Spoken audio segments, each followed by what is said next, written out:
আমরা ইসলামী বিধিবিধানে বা ইসলামী ধর্মতত্ত্বে যেটা বুঝি যে কিয়ামতের দিন অথবা হাসরের মাঠে কোনো মানুষের কাজে লাগবে না, কেউ কারো বোঝা বহন করবে না, সবাই তার পরিচিত আত্মীয় স্বজন এমনকি বাবা মা ভাই বোন থেকে পালায়ে যেতে চেষ্টা করবে। আমরা কোরআনের অনেক আয়াতে এই জিনিসটা দেখি যে কোনো মানুষের বোঝা বা একজন আরেকজনের বোঝা বা একটা নফস আর একটা নফসের বহন করবে না। সূরা আল ইসরার 15 নম্বর আয়াত, সূরা ফাতিরের 18 নম্বর আয়াত, সূরা জুমারের 7 নম্বর আয়াত এবং সূরা আল আনাম 164 নম্বর আয়াত, সবকটাতেই একই কথা বলা হয়েছে যে কেউ কারো বোঝা বহন করবে না।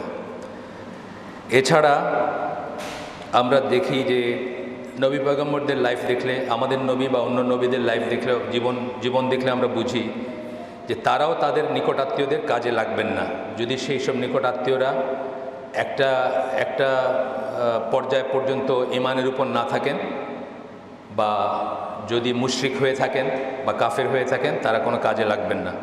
উদাহরণস্বরূপ নূহ আলাইহিস সালামের ছেলের কাজে তিনি লাগবেন না, লূত আলাইহিস সালামের ওয়াইফ তার কাছ থেকে কোনো বেনিফিট পাবেন না, ইব্রাহিম আলাইহিস সালামের বাবা তার কাছ থেকে কোনো বেনিফিট পাবেন না বা কোনো লাভ হবে না তার। রাসূল সাল্লাল্লাহু আলাইহি ওয়াসাল্লামের চাচা আবু তালেবের কথা আমরা এখনই জানি যে উনি জাহান্নামী, নিশ্চিত জাহান্নামী, উনিও ওনার কোনো লাভ হবে না, রাসূলের চাচা হয়ে কোনো লাভ হবে না। আমরা কোরআনের যে আয়াতগুলো বললাম সেগুলায় যেমন ধরেন সূরা আল আনামের 164 নম্বর আয়াতের কথা আমরা বললাম, এখানে বলা হচ্ছে যে কোনো আত্মা, কোনো নফস, কোনো আত্মা আরেকজনের বোঝা বহন করবে না। যে কথাটা আমি বললাম আপনাদের সেটাই আসতেছে একটা আয়াতের অংশে। সত্যি যদি বাচ্চাটাকে আমি ভালোবাসি তাহলে প্রথম কাজটা করব, তাকে আগুন থেকে বাঁচানোর চেষ্টা করব, যার জ্বালানি হবে মানুষ এবং পাথর। তাকে চকলেট চুইংগাম খাওয়ায়া, তাতে ফল খাওয়ায়া, তাকে ব্যারিস্টার বানায়, তাকে জজ বানায়া কিন্তু আমারও কোনো লাভ নেই, তারও কোনো লাভ নেই। তার লাভ এবং আমার লাভ কিসে? তার লাভ হচ্ছে যদি তাকে আমি জাহান্নামের আগুন থেকে বাঁচাইতে পারি, অর্থাৎ ইসলামের শিক্ষায় বড় করতে পারি, আকীদা মানহাজ শুদ্ধ করে বড় করতে পারি, তাহলে তার লাভ। আর আমার লাভ হবে যে আমি মরলে অন্তত জানাজাটা পড়াইতে পারবে। আমি ঢাকা শহরে এইরকম বড় মানে এর চেয়ে অনেক বড় মজলিসে কথা বলি, আমি মোটামুটি বুঝি যে 1% মানুষও নিজের বাবার জানাজাটা পড়ানোর যোগ্যতা রাখে না, জানেই না সে কীভাবে পড়াইতে হয়। তাহলে আপনি পিএইচডি করাইলেন, আপনি মিনিস্টার বানাইলেন, আপনি প্রেসিডেন্ট বানাইলেন, চেয়ারম্যান, অনেক কিছু বানাইলেন, কিন্তু আপনার ছেলে আপনার কোনো কাজে লাগলো না, আপনার জানাজাটাও সে পড়াইতে পারলো না মরলে। তা আমরা অন্তত নিজের লাভ হবে ওইটুক যে আমার ছেলে আমার জানাজাটা পড়াবে, শুদ্ধভাবে পড়াবে ইত্যাদি। তো বিশ্বাসের কথা যখন আমরা যাব, বিশ্বাস শুদ্ধ করার জন্য কি করব আমরা? বিশ্বাস শুদ্ধ করার জন্য প্রাথমিকভাবে আমরা ইসলামের আমরা যখন বলি যে আমরা কি বিশ্বাস করব, যখন বলি তখন আমরা কি বলি? আমানতু বিল্লাহি ওয়া মালাইকাতিহি ওয়া কুতুবিহি ওয়া রুসুলিহি ওয়াল ইয়াউমিল আখিরি কাদার খাইরি শাররি, এইভাবে বলি আমরা। তাহলে আমরা আল্লাহ বিশ্বাস করি, আমানতু বিল্লাহি ওয়া মালাইকাতিহি, তার ফেরেশতা, কিন্তু ওয়া কুতুবিহি, তার কিতাবসমূহে বিশ্বাস করি, ওয়া রুসুলিহি, তার রসুলগণে বিশ্বাস করি। সব কিন্তু আল্লাহ কেন্দ্রিক। যে কথাগুলো বললাম আল্লাহ কেন্দ্রিক, আল্লাহর সব কিছু। সুতরাং সবচেয়ে আগের ব্যাপারটা কী হবে? আল্লাহ সম্বন্ধে সঠিক বিশ্বাস আনাটা। আল্লাহ সম্বন্ধে সঠিক বিশ্বাস আনা কি? আমরা যদি কাউকে বলি যে কেউ আপনাদেরকে যদি কোনো বিধর্মী জিজ্ঞেস করে বা কোনো বিদেশি জিজ্ঞেস করে যে ইসলাম সম্বন্ধে শর্টে বলো, ইসলাম কি নিয়ে কথা বলে বা কি বলে, আপনি এক বাক্যে বললে কি বলতেন? ইসলাম হচ্ছে অল অ্যাবাউট লা ইলাহা ইল্লাল্লাহ, মানে লা ইলাহা ইল্লাল্লাহ হচ্ছে ইসলামের মূল মন্ত্র। আর এক শব্দে বললে আপনি কি বলতেন? তাওহীদ।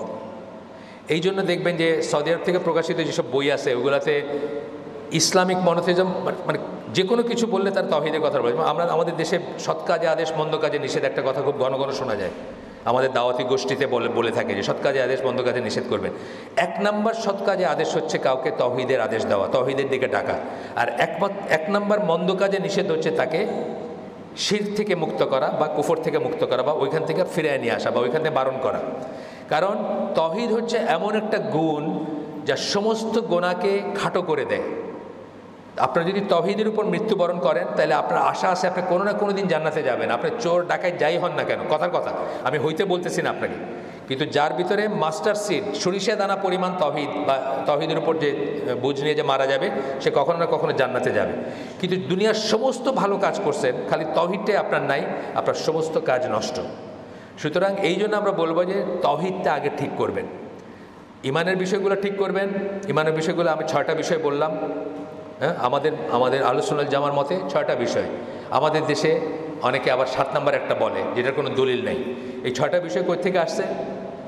এই 6টা বিষয় আসছে হাদিস জিবরিল থেকে। আপনারা অনেকে জানেন হাদিস জিবরিলকে বলা হয় উম্মুল সুন্নাহ।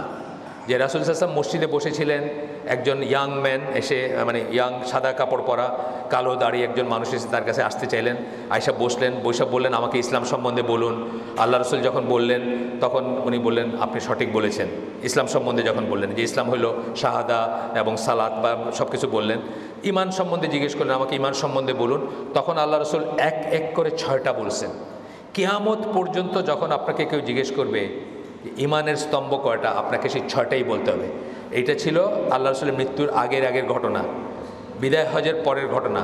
বিদায় হজের পরে আল্লাহ রসুল সাল্লাল্লাহু আলাইহি সাল্লাম 81 দিন বা 82 দিন বেঁচেছিলেন, 3 মাসেরও কম বেঁচেছিলেন। তাহলে ওই সময়কারটা ঘটনা। এটা অ্যাকচুয়ালি রিহার্সেল ছিল, একটা আল্লাহর তরফ থেকে একটা মানে স্টেজিং করা হয়েছে। এবং এই হাদিসটার লাস্টে কি বলছেন, ওমর রাদিয়াল্লাহু আনহুকে রাসূল সাল্লাল্লাহু আলাইহি ওয়াসাল্লাম জিজ্ঞেস করতেছেন, হে ওমর তুমি কি জানো উনি কে ছিলেন? তো ওমর বললেন যে না, আল্লাহ এবং আল্লাহ রসুলই ভালো জানেন। তখন বললেন যে তিনি ছিলেন জিবরিল, তোমাদেরকে তোমাদের দিন শিক্ষা দিতে আসছিলেন। মানে অফিসিয়ালি অ্যানাউন্স করে সবাই সামনে বলে গেলেন যে কিয়ামত পর্যন্ত যখন কেউ জিজ্ঞেস করবে যে ইমান কাকে বলে, আপনি বলবেন এই 6টা জিনিস বলবেন। আমাদের দেশে বলে 7টা আরেকটা আছে, 7 নাম্বার একটা আছে। ইমানের ব্যাপার আমরা আবিষ্কার করতে পারি না, ওয়াহিদ থেকে নিতে হবে। ওয়াহি মানে কি? হাদিস অথবা কোরআন। কোরআন হচ্ছে ওয়াহি মাতলু, যেটা তেলাওয়াত করি। হাদিস হচ্ছে ওয়াহি গায়ের মাতলু, যেটা আমরা তেলাওয়াত করি না কিন্তু ওইটাও ওয়াহি। এই যে জিবরাইল আলাইহিস সালামকে পাঠাইলেন, এই যে ব্যাপারটা পুরো ঘটলো, আল্লাহ আবার বলে দিলেন যে ইমান এই, কিয়ামত পর্যন্ত ইমানের এই 6টা আর্টিকেল থাকবে। তো যাই হোক, আমি ফিরে আসি আবার। তো সবচেয়ে ইম্পর্টেন্ট তার ভিতরে হচ্ছে কি তাওহীদটা বা আল্লাহ সম্বন্ধে আমাদের জ্ঞানটা।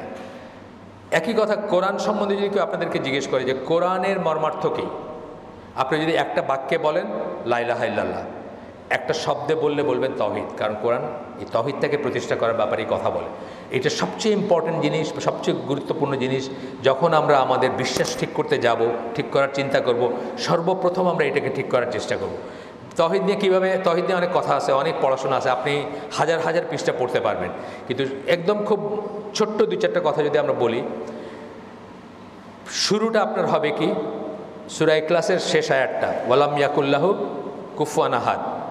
আরেকটা হচ্ছে সূরা শুরার 11 নম্বর আয়াত, লাইসা কামিসলিহি শাইউন। এই 2টা আয়াতের অর্থ মোটামুটিভাবে সমান। এই 2টা আয়াতের অর্থ হচ্ছে আর কিছুই আল্লাহর মতো না। আপনার যদি ওই বড় হাতিটারে দেখে মনে হয় যে এটা আল্লাহকে এরকম নাকি, আল্লাহ সেরকম না। মানুষে হাতির পূজা করে না, হাতির পূজা করে, সাপের পূজা করে না। একটা ভয়ঙ্কর সাপ দেখছে, সাথে সাথে ওইটার সামনে সেজদা করে ফেললো বা করলো, ওইটার সামনে মাথা নিচু করলো, ওইটার পূজা করে মানুষে। আমাদের ইসলামী ধর্মতত্ত্বে আপনার মনে যা কিছু আসবে যে এইটা আল্লাহকে এরকম, আল্লাহ ইজ দ্য আদারনেস অফ দ্যাট, আল্লাহ হচ্ছে তার বাইরে, আর কিছুই আল্লাহর মতো না। আপনার তাওহীদের যাত্রা শুরু হবে এখান থেকে। সারা দুনিয়া একদিকে থাকবে, সারা দুনিয়া, সারা সৃষ্টি, সারা মহাবিশ্ব, আকাশ, চন্দ্র, তারা যা আছে, যা এক্সিস্ট করে সব একদিকে, আল্লাহ একদিকে। সব কিছুর থেকে আল্লাহকে আলাদা করবেন, করে তার ইবাদত করতে হবে, আর কিছুই আল্লাহর মতো না। এইখানে কিন্তু খুব বড় একটাই মানুষ করে কি, মানুষকে শ্রদ্ধা করতে করতে আল্লাহর পজিশনে নিয়ে যায়, যেটা অন্যান্য ধর্মের মানুষরা করে। যেমন গৌতম বুদ্ধ, তাকে আল্লাহর উপরে, তারা আল্লাহর কোনো উল্লেখ নাই বুদ্ধ ধর্মে, কিন্তু গৌতম বুদ্ধের তারা আল্লাহর উপরে ধরে আর কি। মানে আল্লাহ বলতে যদি কিছু থাকে তাহলে তার উপরে গৌতম বুদ্ধ, আসলে কোনো আল্লাহর কথা নাই তাদের। তো মানুষকে শ্রদ্ধা করতে করতে এক সময় আল্লাহর পর্যায়ে নিয়ে যায়। অনেক সময় দেখবেন আমাদের নেতা, আমাদের পীর, আমাদের আরও একজন বড় ভাই বা কোনো একজন সাহিত্যিক, কোনো একজন কবি, আমরা ওই পর্যায়ে নিয়ে যাই। মানুষকে করতে করতে আল্লাহর পর্যায়ে নিয়ে যাওয়া, আবার আল্লাহকে ডাইল ভাত কইরা মানুষের পর্যায়ে নিয়ে আসা, এই দুইটাই কিন্তু শিরকের উৎস। মানুষকে বড় করতে করতে আল্লাহর পর্যায়ে নিয়ে যায়। অনেক মানুষ আছে পৃথিবীতে মানুষকে দেবতা মনে করে, মানুষকেই মনে করে, মানুষকে পূজা করতে শুরু করে। আর আল্লাহকে আবার ডাইল ভাত বানানো মানে কি, মানে সোনা বন্ধে আমারে পাগল বানাইলো, বাংলাদেশে গান আছে না, সোনা বন্ধে আমারে পাগল বানাইলো, মানে আল্লাহরে বলতেছে। আল্লাহ আমাদের সোনা বন্ধু না, বুঝছেন না? আমাদের বাংলাদেশি মরমী গান আছে, তুমি ফল তুমি ফুল তুমি তাতে গন্ধ না। আল্লাহ ফলও না, আল্লাহ ফুলও না, আল্লাহ সেটার গন্ধও না। আল্লাহর ফল, আল্লাহর ফুল, আল্লাহর গন্ধ, সব কটা হচ্ছে আল্লাহর সৃষ্টি, বুঝছেন না? এই জায়গাটাতে আমাদের খুব কেয়ারফুল থাকতে হবে। অনেক সময় মনে হবে এইটা, যেমন আমি ছোটোবেলায় যখন এই গানটা শুনছি আমার চোখ টোক ছলছল করে উঠতে, কত ভাবের গান, বুঝছেন না? কত আল্লাহরের, মানে কত আল্লাহ প্রেমের গান, যে তুমি সব, তুমি ফল তুমি ফুল তুমি সেটার গন্ধ, আমি কিছুই না। এইটাই হচ্ছে, এটাকে কি বলে? ওয়াদাতুল ওয়াজুদ বলে না, সর্বেশ্বরবাদ বলে। এটা যারা করে, ইবনুল আরবি বলে একজন ছিলেন, আপনারা তো নাম শুনছেন, স্প্যানিশ স্কলার। উনি বলতেন কুকুরের ভিতরেও আল্লাহ আছে, সেও আল্লাহর সৃষ্টি, ওর ভিতরেও আল্লাহ আছে। নাউজুবিল্লাহ। আমরা বলি সব কিছুর থেকে আল্লাহ আলাদা, সব কিছুর থেকে আলাদা, আর কিছুই আল্লাহর মতো না, আর আমরা এক সাইডে আর শুধু আল্লাহ এক সাইডে। এই কথা বুঝে আল্লাহর ইবাদত করতে হবে। এটা হলো আকিদা। বা আকিদা বলতে কি বোঝায়? আকিদা কথাটা শুনলে হয়তো অনেকে ভয় পায়, যে আকিদা বলতে না জানি কি বোঝাইতেছে। আকিদা মানে কিছু না, কি কি বিশ্বাস করবেন আর কি কি করবেন না। সোজা বাংলায় হলো এটা হলো আকিদা। সোজা বাংলায় মানে ইসলামী আকিদা বলতে কি কি বিশ্বাস করবেন, কি কি করবেন না। যারা একটু পড়াশোনা করতে চান তাদের জন্য আমি বলতেছি যে, সময়টা একটু দেখে নেই আমি, আমার আচ্ছা 54। যারা পড়াশোনা করতে চান তাদের জন্য বলতেছি, আল আকিদা তাহাউইয়া বলে একটা বই আছে। এই বইটাতে 105টা পয়েন্টে ইমাম তাহাবি বলে একজন 239 হিজরিতে জন্ম, ওনার মিশরে জন্ম, হানাফি স্কলার। উনি 105টা পয়েন্টে আল আকিদা তাহাউইয়া এটাতে কোডিফাই করে গেছেন কী কী বিশ্বাস করবেন আল্লাহ সম্বন্ধে, রসুল সম্বন্ধে বা অন্যান্য সব কিছু। এই বইটা মানে পয়েন্ট ওয়াইজ চিকন একটা বই, 10 টাকা দাম মাত্র। এই বইটা কালেক্ট করবেন। এই মসজিদে আছে নাকি? পাঠাগার আছে এই মসজিদে? আছে একটা ছোটোখাটো না? এই মসজিদের জন্য আমি পাঠাবো ইনশাল্লাহ, হয়তো 3-4-5 কপি পাঠালাম। চাইলে আপনারা কিনে নিয়ে আসতে পারেন, মাত্র 10 টাকা দাম। এই বইটা খুলে একটু দেখবেন আর চিন্তা করবেন যে কি কি জিনিসে বিশ্বাস করব আমরা আর কি কি জিনিসে করব না, এই জিনিসগুলো আছে। যাই হোক, তো এখন তাওহীদের ব্যাপারে আবার আসলাম, যে তাওহীদের দিয়ে শুরু হবে আপনার। তাওহীদের অনেক পড়াশোনা আছে, হয়তো সব পড়াশোনা আমরা একদিনে 2 দিনে বা মানে সাথে সাথে করতে পারবো না। যেমন ধরেন তাওহীদের, যখন রাসূল সাল্লাল্লাহু আলাইহি ওয়াসাল্লামের সাহাবীরা তার কাছে তাওহীদ শিখছেন, তখন তারা সরাসরি তার মুখ থেকে শিখছেন, দেখে শিখছেন। তাদের সামনে কোরআনের আয়াত নাজিল হচ্ছিল, কারো ত্রুটি থাকলে উনি কারেক্ট করে দিছেন। কিন্তু আমাদের সময় যেটা হয়েছে যে আর একটু বেশি পড়াশোনার ব্যাপার আছে, যেই জন্য আমাদের বেলায় হয়তো আমরা একটু আগে গিয়ে পড়াশোনা করতে পারি। তো তাওহীদের আপনার এমনিতে 3টা আছে, তাওহীদ উলুহিয়া, তাওহীদ রুবুবিয়া, তাওহীদ আসমা ওয়াস সিফাত। 3 ভাগে ভাগ করা। এগুলো সব আমাদের সুবিধার জন্য ভাগ করা। এইসব ভাগগুলো আগে তাদের সাহাবীদের দরকার হয় নাই, আমাদের দরকার, কারণ আমাদের জ্ঞান কম। আমরা সরাসরি নবীকে পাই নাই, সাহাবীদেরও পাই নাই, তাবেঈদের পাই নাই, তাবেঈদের পাই নাই। সুতরাং আমাদের জন্য একটু আন্ডারস্ট্যান্ডিংয়ের ব্যাপার আছে। শর্টকাটে আমি বলে দিচ্ছি একটু, কারণ জুমার খুতবায় এটা সম্ভব না ডিটেলস বলা। শর্টকাটে বলে দিচ্ছি যে এইখানেও আবার শিকড়, একটা গাছের সাথে তুলনা করলে তাওহীদকে, এটা শিকড় ধরা হয় আসমা ওয়াস সিফাত। অর্থাৎ আপনি আল্লাহর নাম এবং সিফাতগুলো নিয়ে চিন্তা করবেন, সেখান থেকে আপনার কৃতজ্ঞতা বোধ আসবে। আপনি নিজের দিকে তাকাবেন। ধরেন আপনার হাতটা আল্লাহ বানাইছেন, আল্লাহ তো আমাদের খালিক, তাই না? ফ্যাশনার, ডিজাইন করছেন। আপনার হাতটাতে 5টা আঙ্গুল দিয়েছেন না? একটা আঙ্গুল আপনি এখানে স্কচ টেপ দিয়ে লাগাই দেন, আপনি সিগনেচার করতে পারবেন না, আপনি আপনার বুতামটা খুলতে পারবেন না। দেখেন চেষ্টা করে। এই চোখের আমাদের যে পাপড়িগুলো দিয়েছেন আল্লাহ, পাপড়ির ভিতরে যেটা, এখানে যেটা আছে, কী বলেন আপনারা জানি না, বাংলায় পাপড়ি বলি আর কি। কচুয়ায় কী বলে, আর কিছু বলে? চোখের যে পাতার উপরে যেটা থাকে, পাপড়ি না? আচ্ছা, এটা পড়ে গেলে আমরা কি করি? এরকম করে কাপড় থেকে সরাই দিই না? এগুলো কাটে দেন, আপনি রাত্রে ঘুমাইতে পারবেন না, আপনি চিৎকার করবেন, আপনার চোখের পানি শুকায় যাবে সব। তার কারণ এগুলা চেইন লাগাই না আমরা, সেই চেইনের মতো এইভাবে জিপলকের মতো কাজ করে এবং চোখটা বন্ধ হয়। মানে এত যত্ন করে আল্লাহ আপনাকে বানাইছেন। যখন আপনি তার নাম নিয়ে চিন্তা করবেন, আল্লাহ খালিক, আল্লাহ মালিক, আল্লাহ রাজ্জাক, এইভাবে যখন চিন্তা করবেন, আপনার ভিতরে কৃতজ্ঞতা বোধ আসবে, আপনি কৃতজ্ঞ ফিল করবেন। এবং কৃতজ্ঞতা বোধ থেকে আপনার কী হবে? আল্লাহর প্রতি ভালোবাসা সৃষ্টি হবে। মানে এই পথে যাত্রা শুরু হলো। তারপরে হইল তাওহীদ রুবুবিয়া। রুবুবিয়া হলো কর্মকাণ্ড। আকাশ থেকে বৃষ্টি বর্ষণ করেন, জমিনে ফসল ফলানোর ব্যবস্থা করেন, পানি বলেন, সূর্যের আলো বলেন, যা কিছু কাজ, এই যে পৃথিবীটা ঘুরতেছে ভনভন কইরা, এই যে ছুটা বাইরে হয়ে যেতেছে না, এই সমস্ত জিনিস যে নিয়ন্ত্রণ করেন, এই কাজগুলো হচ্ছে তাওহীদ রুবুবিয়া। এইটাকে গাছের কাণ্ড হিসাবে ধরা হয়। আর সেই গাছের ফল হিসাবে ধরা হয় তৌহিদ উলুহিয়া বা তৌহিদ ইবাদা, ইবাদতের যে তৌহিদ। নবী পয়গম্বরগণ যুগে যুগে এই ইবাদতের তৌহিদকে শুদ্ধ করার জন্য আসছিলেন।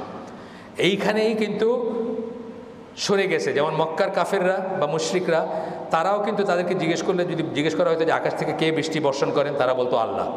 কিন্তু ইবাদতের ক্ষেত্রে তারা মনে করতো এজেন্সি আছে, লাতমানা তুজ্জা বা আরও হুবাল, এদের মাধ্যমে কি করতো, আল্লাহর কাছে মধ্যস্থতাকারী মনে করতো। এইখানে শিরক করে ফেলতো।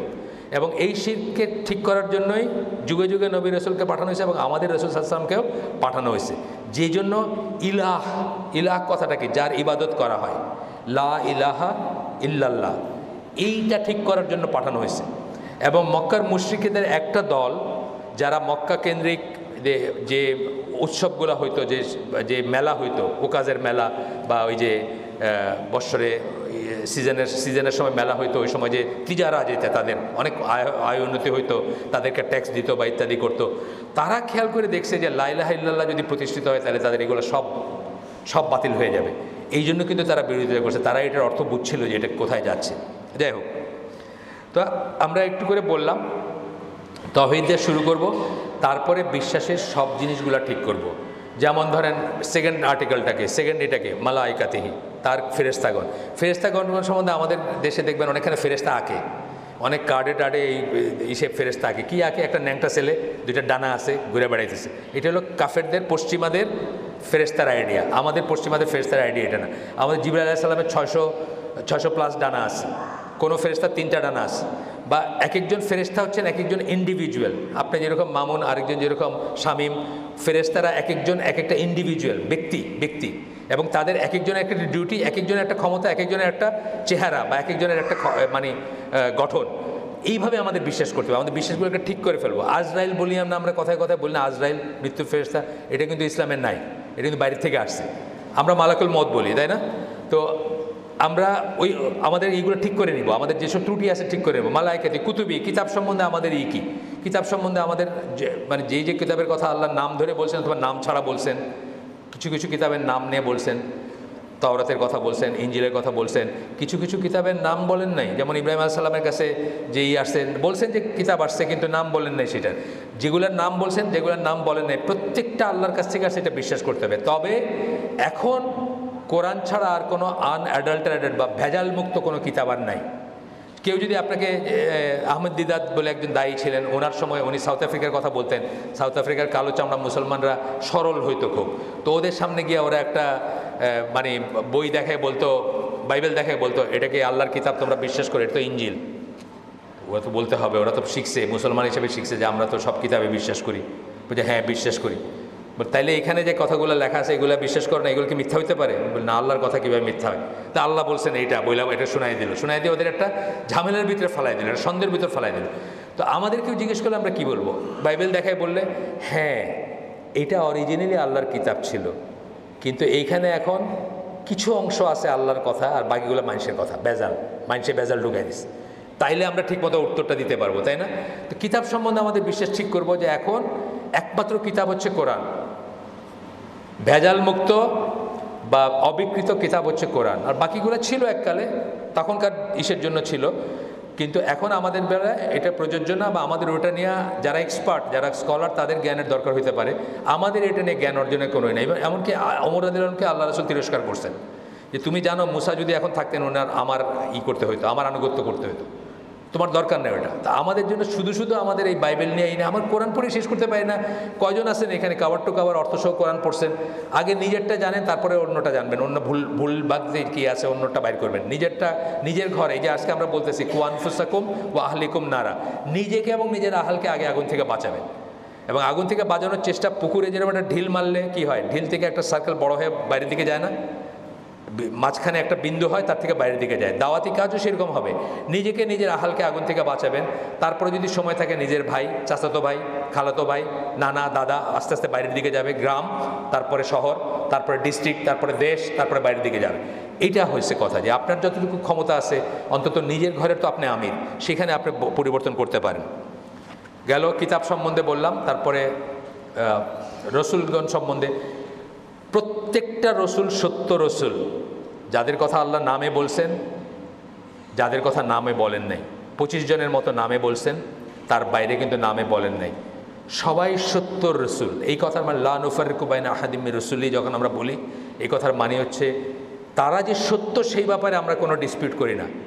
ইহুদিরা বলে যে ঈসা আলাইহিস সালাম নওয়াজবিল্লাহ বাপ পিতৃ পরিচয়হীন মানুষ, নওয়াজবিল্লাহ, আমরা সেটা বিশ্বাস করি না। আমরা মনে করি আল্লাহর একটা মিরাকেল ঈসা আলাইহিস সালাম। তারা একটা খারাপ ইঙ্গিত দিতে চায়, খারাপ দিল না ইঙ্গিত। এমনকি খ্রিশ্চিয়ানদের ভিতর অনেকে মনে করে যে ঈসা আলাইহিস সালাম ছিলেন না, হিস্টোরিক্যাল মানে ঐতিহাসিক কোনো না, ব্যক্তিত্ব না, ওনার সম্বন্ধে যা বলা হয় এগুলো ঠিক কি বেঠিক এগুলো কোনো ঠিক নেই। তারা তাদের নবীকে নিয়ে সিনেমা বানায়, আমরা কিন্তু তাদের নবীকে নিয়ে কোনোদিন সিনেমা বানাইতে পারবো না। বরং আমরা এটা প্রোটেস্ট করছে, সারা দুনিয়ার মুসলমানরা প্রোটেস্ট করছে যখন ঈসা আলাইহিস সালামকে নিয়ে সিনেমা বানানো হয়েছে, মুসা আলাইহিস সালামকে নিয়ে সিনেমা বানানো হয়েছে। আমরা তাদেরকে রিয়েল সেন্সে আমরাই হচ্ছি খ্রিশ্চিয়ানিটির যা ধরে রাখছি আমরাই রাখছি, তারা কিছু রাখে নাই, তাদের কাছে কিছু নাই। তো এইভাবে আমরা সকল রসুলকে সত্য মনে করি, কিন্তু রসুলদের ভিতরে গ্রেডিং আছে। কোনো রসুল হয়তো মর্যাদা বেশি, কোনো রসুল কম, সেটা আলাদা জিনিস, কিন্তু প্রত্যেকের সত্য। এই আমরা যখন বলি যে আমরা তাদের ভিতর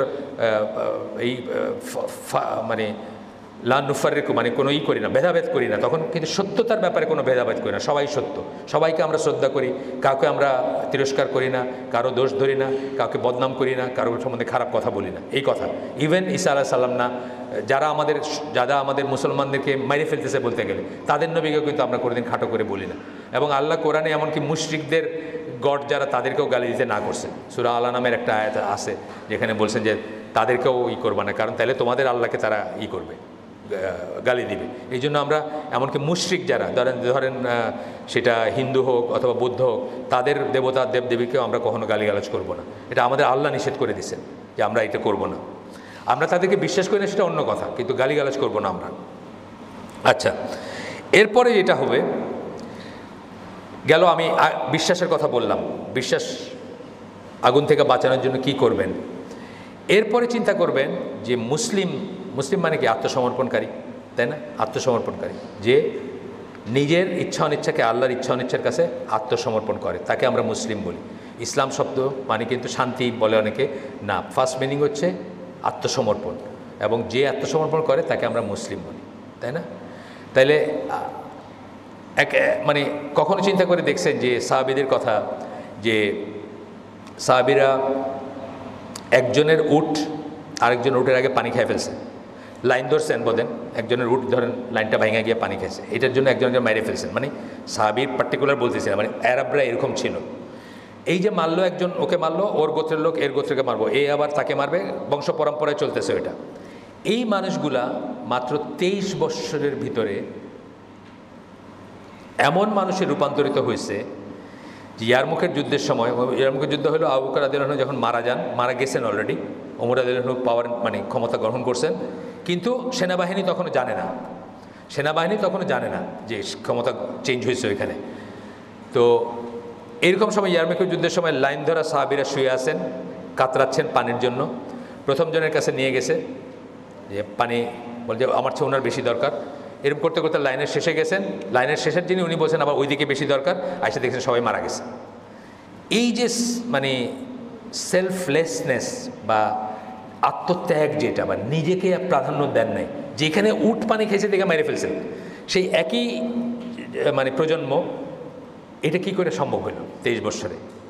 এটা আমি বলি, অনেক জায়গায় বলি আমি, যে তারা তাদের রিমোট কন্ট্রোল বলি না আমরা, তাদের কন্ট্রোল বাটনটা আল্লাহ রসুলের কাছে দিয়ে দিয়েছেন। আমাদের কোনো ইচ্ছা নাই, আমাদের কোনো ইচ্ছা অনিচ্ছা, ভাল লাগা খারাপ লাগা নাই।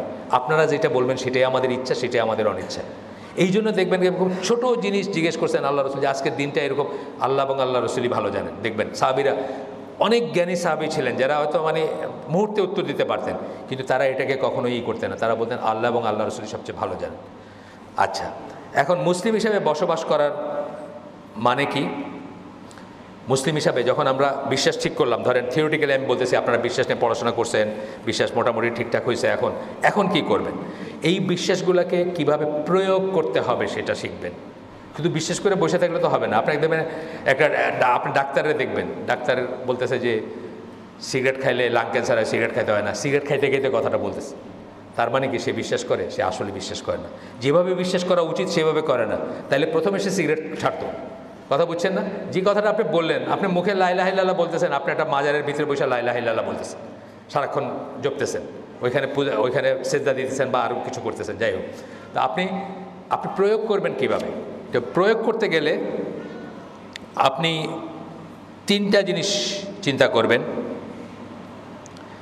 একটা হচ্ছে যে আপনার উপর আল্লাহর হক কী, আপনার উপর আল্লাহর হক কী। আপনার উপর আল্লাহর হক হচ্ছে আপনি শিরক মুক্তভাবে আল্লাহর ইবাদত করবেন, প্রথম হক, যেটা বড় হক, যেটা আরও হক আছে, কিন্তু মেইন যে হকটার কথা আমরা বলবো, যেটা প্রথমেই আসবে, সেটা হচ্ছে শিরক বিবর্জিতভাবে আল্লাহর ইবাদত করবেন। কোনো অবস্থাতেই যেন, শিরকের কিন্তু অনেক সুচারু ব্যাপার আছে, ফাইন ব্যাপার আছে, আপনি তো বুঝবেনও না যে শিরক হয়ে গেল। আপনার একটা প্যারাসিটামল খাওয়ার ভিতরে শিরক হইতে পারে।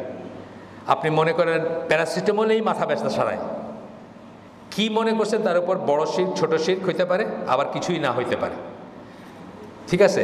তো এই জন্য শিরকের সুচারু বা খুব ফাইনাল পয়েন্ট আছে। যাই হোক, শিরক বিবর্জিতের ভাবে আল্লাহর ইবাদত করবেন, এটা হচ্ছে প্রথম হক, মানে আল্লাহর, আপনার উপর আল্লাহর হক। 2 নম্বর হচ্ছে আপনার উপর আপনার নিজের হক কি, আপনার নিজের কি হক নিজের উপরে। এটা কিন্তু অনেক বড় একটা জিনিস, এটা আমরা কখনো চিন্তা করি না। আপনার উপর আপনার নিজের হক হচ্ছে আপনাকে আল্লাহ কি দিয়েছেন? আপনাকে আল্লাহ খুব যত্ন সহকারে বানাইছেন। আপনাকে আল্লাহ 4টা ফর্মে নিয়ামত দিয়েছেন: সময়, সম্পদ, শ্রম, মেধা।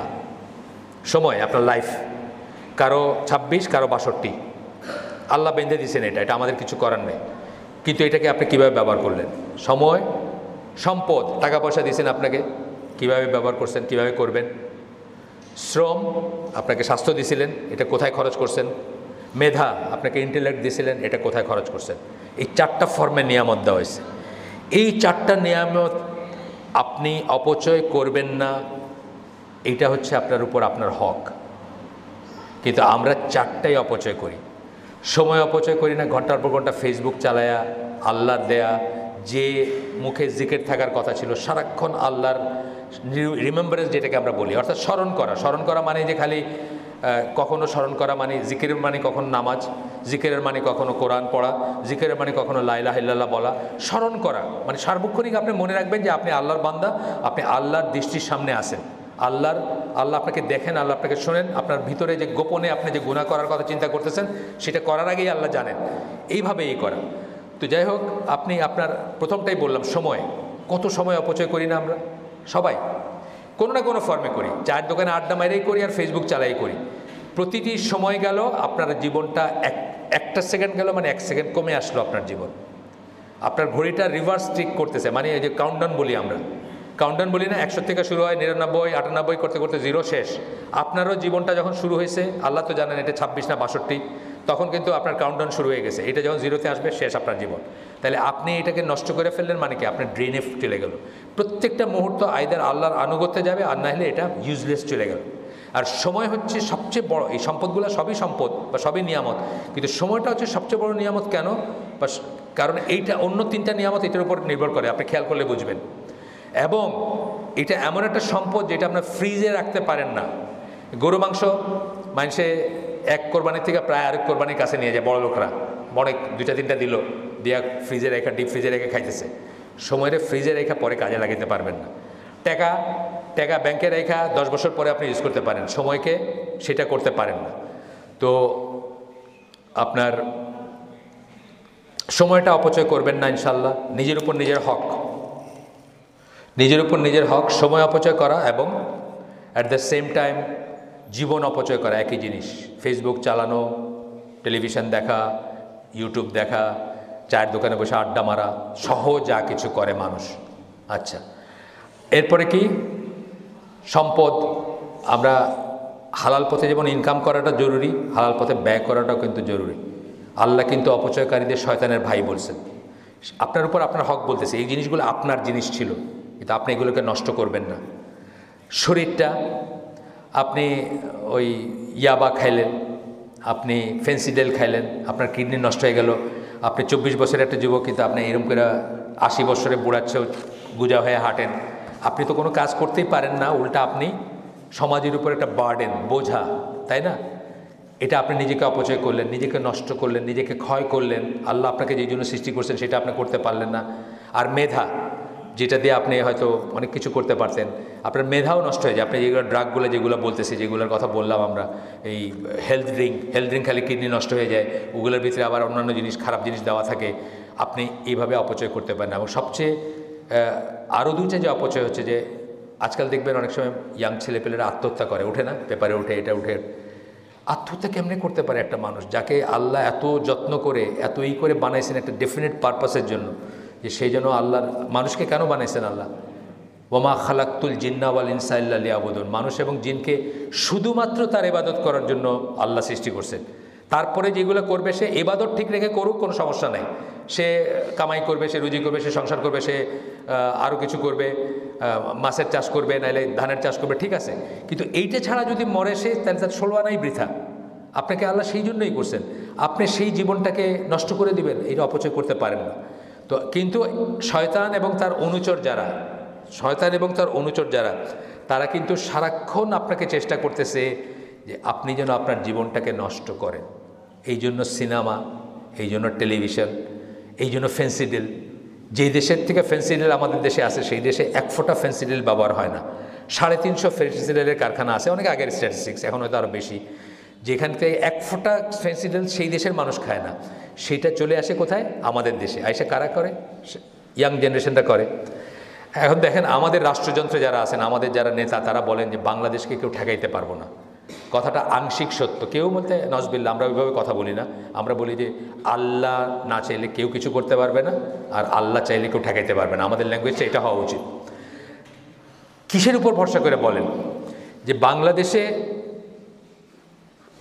বাংলাদেশে অনেক বড় একটা জনসংখ্যা হচ্ছে ইয়াং মানুষ, আপনাদের মতো যারা, হ্যাঁ, 18 থেকে ধরেন 38, এই ব্র্যাকেট। এখন যৌবন যার, যুদ্ধে যাবার তার শ্রেষ্ঠ সময়, যারা এখন কাজ করার কথা ছিল। ফেন্সিডিল খাওয়াইলে তো ওটা শেষ, ইয়াবা হইলে ওটা শেষ না, কাজ করবে কেমনে? কোনো কাজ করার তো শক্তি নাই তার। এবং সে হয়তো একসময় ফ্রাস্ট্রেশন থেকে নিজে হত্যাও করে ফেলতেছে।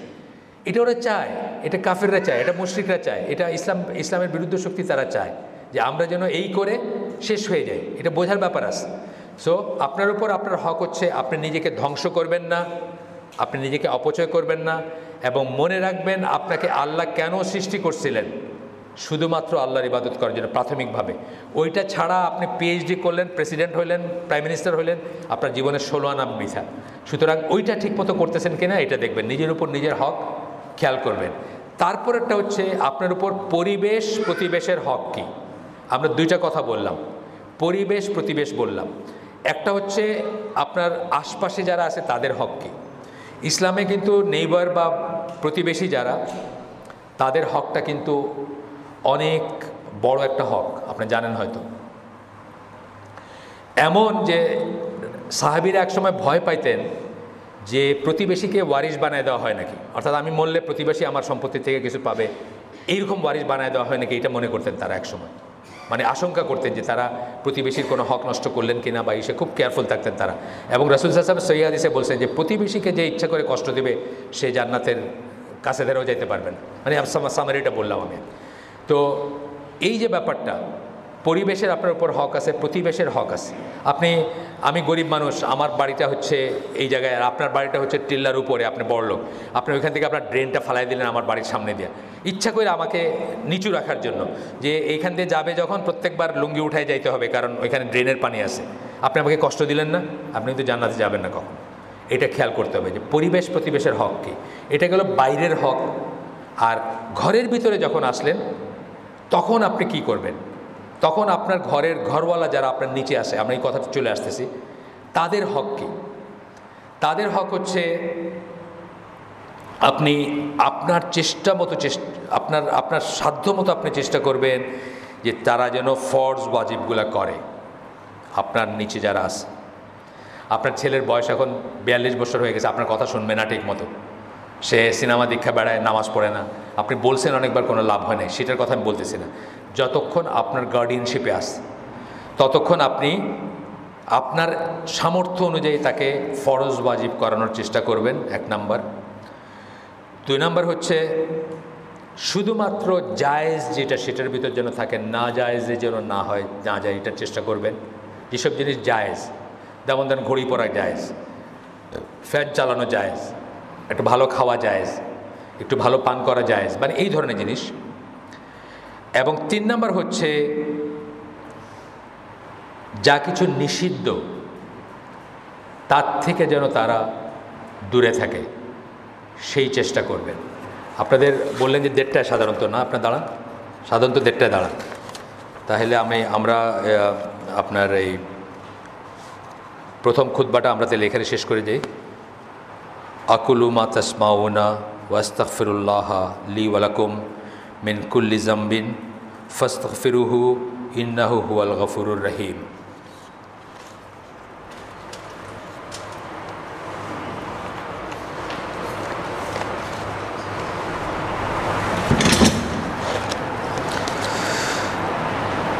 আলহামদুলিল্লাহ ওয়াসসালাতু ওয়াসসালামু আলা রাসূলিল্লাহ ওয়া আশহাদু আল্লা ইলাহা ইল্লাল্লাহু ওয়াহদাহু লা শারীকা লাহু ওয়া আশহাদু আন্না মুহাম্মাদান আবদুহু ওয়া রাসূলুহু। আমরা জানি কথা বলতেছিলাম, সেখানে ফেরত যাই। অল্পই বলবো, অনেক বলার আছে এটা নিয়ে, যাই হোক আমরা যতটুকু পারি।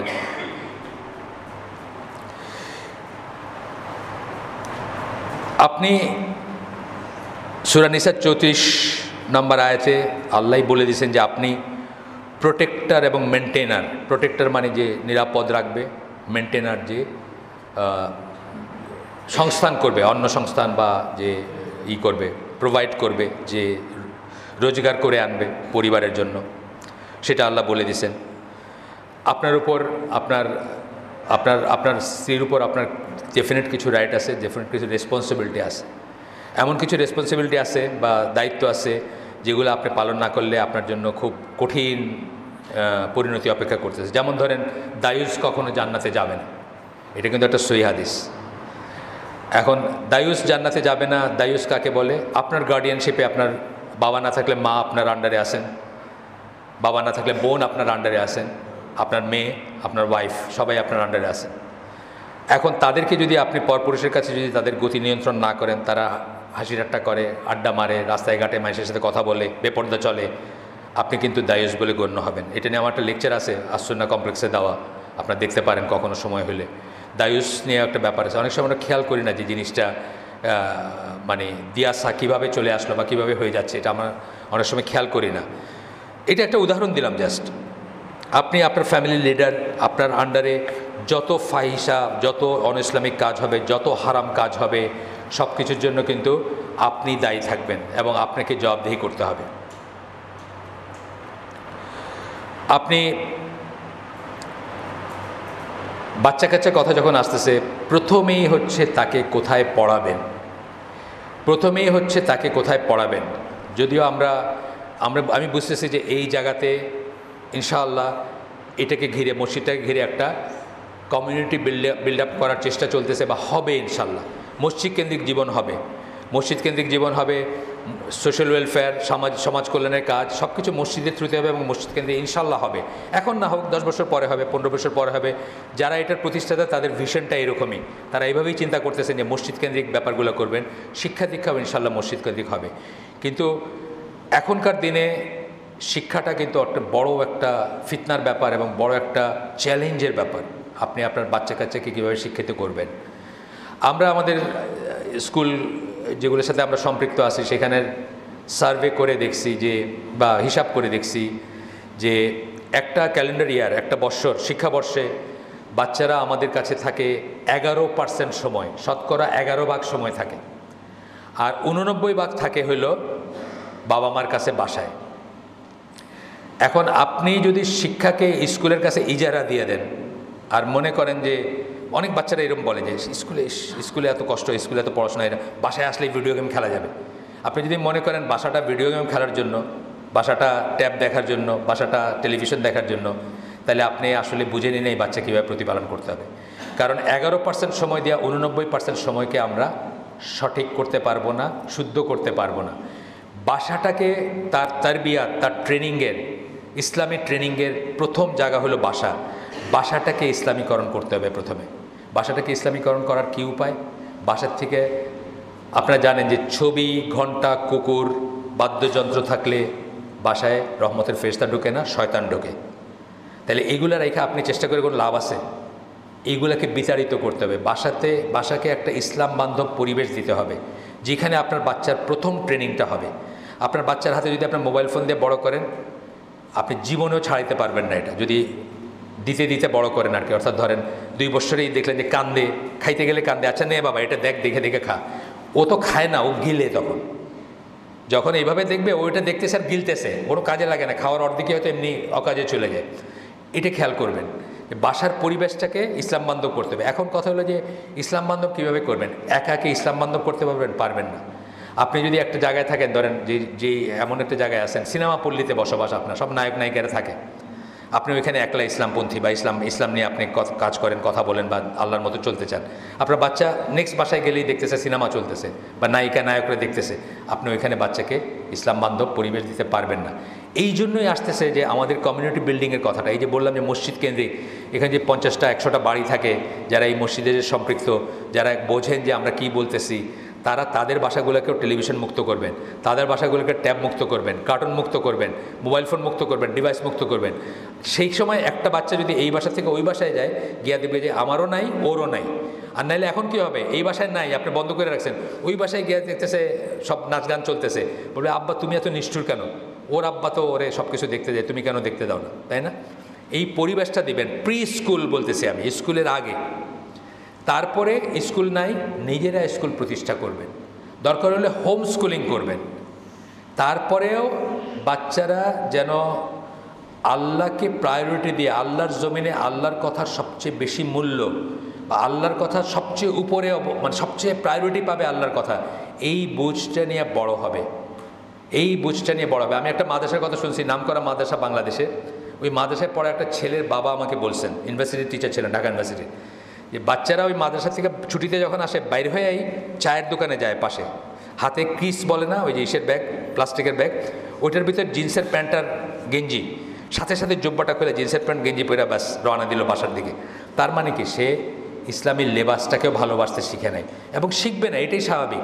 কারণ আমি তো ওকে শিখাই নাই যে আল্লাহ রসুল হচ্ছেন আমাদের আদর্শ। সূরা আপনার আহজাবের 21 নম্বর আয়াতে আল্লাহ বলছেন, যারা আল্লাহ এবং আখিরাতের আশা রাখে তাদের জন্য উত্তম আদর্শ হচ্ছে রাসূল সাল্লাল্লাহু আলাইহি ওয়াসাল্লাম। আমরা কি সেভাবে বড় করি? বাচ্চাদের করি না।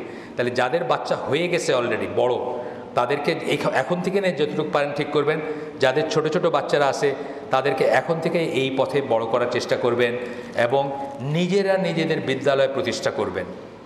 যদি মনে করেন যে প্রচলিত জায়গায় যেই ফর্মে হোক, সেটা মাদ্রাসা ফর্মে হইতে পারে, সেটা স্কুল ফর্মে হইতে পারে, কিন্তু প্রায়োরিটি থাকবে সেখানে অন্তত 3টা জিনিস তারা করবে। প্রাথমিকভাবে তারা দিন শিখবে, দিন শিখার ভিতরে এই যে তৌহিদ সব চলে আসলো যা বললাম এতক্ষণ।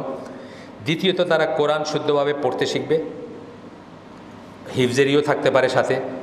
আর তৃতীয়ত তারা অ্যারাবিক ল্যাঙ্গুয়েজ শিখবে।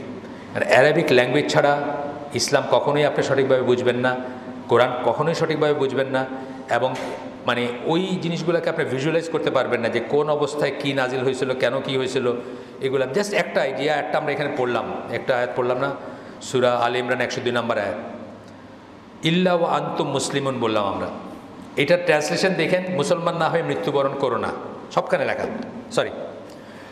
লেখা কি মুসলমান না হয়ে মৃত্যুবরণ করো না। তো এইটার থেকে অনেক মানুষ ভুল বুঝছে এটাকে, এই ট্রান্সলেশন থেকে। আমার সাথে একজনের কথা হইতেছিল, উনি খুব বুজুর্গ মানুষ, উনি বলতেছেন ইয়া আইয়ুহাল্লাযিনা আমানু বলে শুরু করছেন, তাইলে আল্লাহ কি বলতেছেন? আর বলতেছেন মুসলিম নামে মৃত্যুবরণ করো না। তাইলে আল্লাহ এখানে বিশ্বাসী বলতে ইহুদি খ্রিস্টানরাও বুঝাইতেছেন, আর বলতেছেন যে মুসলমান হয়ে মারা যেও। কথাটা কিন্তু তা না। ইল্লা ওয়া আনতুম মুসলিমুন, এই ওয়াওটা হচ্ছে ওয়াও হালিয়া, যে মুসলমান থাকা অবস্থায় মারা যাবে, এটা বলতেছেন আল্লাহ। মৃত্যুর সময় মুসলমান থাইকো, বিশ্বাসীদের বলতেছেন এখন আপনি মুসলিম, এখন আপনি মুমিন, আপনাকে বলতেছেন মৃত্যুর সময় মুসলমান থাইকো।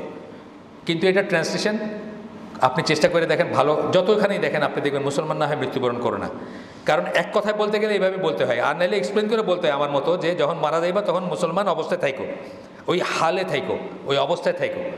তো সুতরাং আরবি ল্যাঙ্গুয়েজটাও একটা করা, আপনারা সেটা গড়ে তুলতে পারেন, চাইলেই পারেন, যদি আপনারা সেটাকে ইম্পর্ট্যান্ট মনে করেন, জরুরি মনে করেন, প্রয়োজনীয় মনে করেন। আর প্রয়োজনীয় যদি না মনে করেন, তাইলে তো আপনার মনে হবে যে পিএইচডি করাইলে, এই ইঞ্জিনিয়ার বানাইলে, ডাক্তার বানাইলে বুঝি সব শেষ হয়ে গেলো। ইঞ্জিনিয়ার ডাক্তার বানাইতে কিন্তু আমি না করতেছি না, ওটাও ওই বিদ্যা শেখাটাও ফরজে কেফায়া, কারণ ডাক্তার ছাড়া কি সমাজ চলবে না।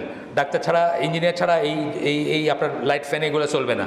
এখানে একটা পাওয়ার হাউসে আসে না, কাজ করতেছে না ইঞ্জিনিয়াররা, বা ট্রেন চলবে না, প্লেন চলবে না, গাড়ি চলবে না, অনেক কিছু চলবে না, সেটাও করবেন। কিন্তু এই বেসিক জিনিসগুলো প্রত্যেকের থাকবে। প্রত্যেকে শুদ্ধভাবে কোরআন পড়তে শিখবে, প্রত্যেকে কোরআনের কিছু অংশ মুখস্থ করবে যদি হাফেজ নাও হয়, প্রত্যেকের দিনটা শিখবে। মনে হচ্ছে যে আমরা এখন এটা করে দেই, কনক্লুড করে দেই। সাধারণত 1:30টায় পড়েন আপনারা না নামাজ? 1:30টায়। আচ্ছা, হ্যাঁ, আচ্ছা, যাই হোক, এটা একটা ছিল। আমি এখানে ওনাদের চিন্তায় আছে এটা, যে ওনারা স্কুল বা মাদ্রাসা এই ধরনের চিন্তা আছে। যতদিন সেটা হয় নাই, ততদিন 3টা জিনিস খেয়াল করবেন। স্কুলে সে কী শিখতেছে চেক করবেন, কি শিখতেছে। যদি দেখেন কুফরি কিছু শিখতেছে, শিরকি কিছু শিখতেছে, সেই স্কুল থেকে বের করে নিয়ে আসবেন, অথবা প্রোটেস্ট করবেন যে এটা আমাদের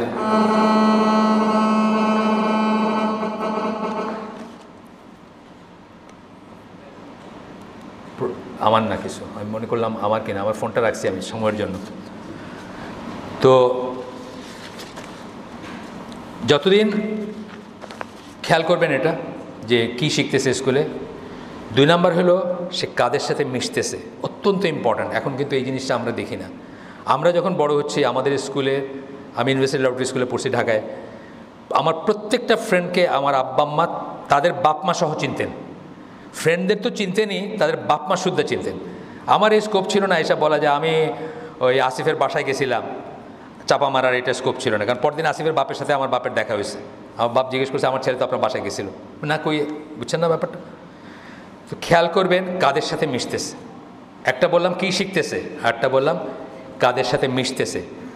আর 3 নাম্বারটা হচ্ছে কি দেখতেছে। আপনি চিন্তা করতে পারবেন না, ঢাকায় টোকাইরা পর্যন্ত, টোকাই বলতে রাস্তার ছেলেরা 10টা-12টা দেখবেন একটা স্মার্টফোনে একটা ছবি দেখতেছে একসাথে বৈশা, গোল হয়ে। বয়স কম দেখা এটা মনে করেন না যে এদের পসিবিলিটি নাই। সারা গ্রামেগঞ্জে ছড়াই গেছে না, আজকালকার রিক্সাওয়ালারও কিন্তু ঢাকায় স্মার্টফোন আছে। আমি দেখি আমাদের বাসার সামনে ওখানে ডিপার্টমেন্টাল স্টোর আছে, বৃষ্টি পড়তেছে, রিক্সাওয়ালা ওটার নিচে আশ্রয় নিছে, কিন্তু এমনভাবে চোখ বড় করে দেখতেছে যে নাচ গান মার্কা কিছুই দেখতেছে। আমি বুঝলাম আর কি, এটা কিন্তু এখন রিয়েলিটি। তাহলে 3টা জিনিস বললাম, কি শিখতেছে, কাদের সাথে মিশতেছে, এবং কি দেখতেছে। দেখাটা 0 করবেন।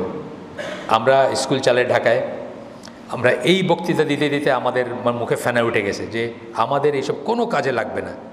এই 4 ঘন্টার তারবিয়াত বা ইসলামিক কথাবার্তা এগুলো কোনো কাজে লাগবে না যদি ওই জিনিসগুলো খোলা থাকে। আমি বলি যে এগুলো হলো এই যে ট্যাঙ্কের নিচে ফুটা থাকলে, ট্যাঙ্কে আপনার পাম্প চালায় যেতেছেন, ট্যাঙ্ক তো ভরে না, তার কারণ নিচে ফুটা আছে। আমরা যতই ইসলামী শিক্ষা দিই, কোনো কিছু কাজে লাগবে না যদি ওই ফুটা থাকে, ডিভাইসের ফুটা থাকে, মোবাইল ফোন, কার্টুন বা ল্যাপটপ বা ট্যাব বা আরও কিছু, টেলিভিশন। তো এগুলো খেয়াল করবেন ইনশাল্লাহ। হাজা ওয়াসাল্লু ওয়াসাল্লিমু আলা নবীকুম কামা আমারাকুম বিযালিকা রাব্বুকুম ফাকালা ইন্নাল্লাহা ওয়া মালাইকাতাহু ইউসাল্লুনা আলান নবী ইয়া আইয়ুহাল্লাযিনা আমানু সাল্লু আলাইহি ওয়া সাল্লিমু তাসলিমা।